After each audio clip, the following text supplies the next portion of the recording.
Sejumlah pasien dengan penyakit tak dikenal berdatangan ke Rumah Sakit Pusat Wuhan awal Desember 2019.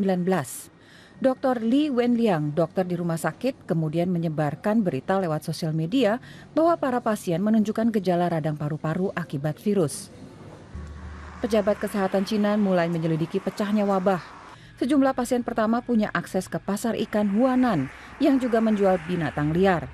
Tanggal 1 Januari, pasar ditutup. Mengawali tahun 2020, pejabat kesehatan Cina mengumumkan penyebabnya, sebuah virus corona jenis baru. Seorang pasien berusia 61 tahun jadi korban meninggal pertama. Jumlah yang terinfeksi meningkat drastis. Tak lama kemudian, Thailand mengkonfirmasi pasien corona pertama di luar Cina. Jepang melaporkan kasus perdana berikutnya. Tidak ada di antara pasien ini yang pernah datang ke pasar di Wuhan. Kemungkinan besar penularannya dari orang ke orang. Di Cina, virus meluas ke berbagai kota. Warga mulai memakai masker. 200 kasus diakui resmi, tapi diduga jumlahnya jauh lebih banyak.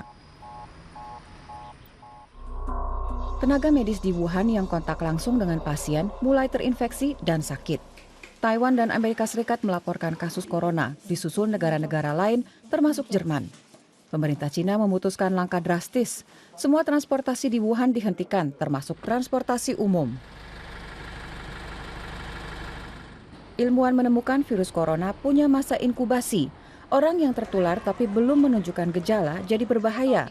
Dalam waktu bersamaan, liburan Imlek dimulai. Jutaan orang bergerak mudik massal. Di saat itu dikonfirmasi 2.000 kasus di seluruh dunia. 50 orang meninggal.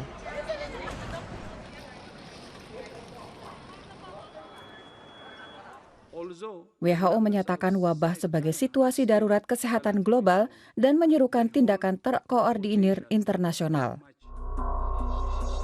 Awal Februari, Wuhan tetap ditutup total. Semua provinsi di Cina daratan melaporkan adanya kasus corona.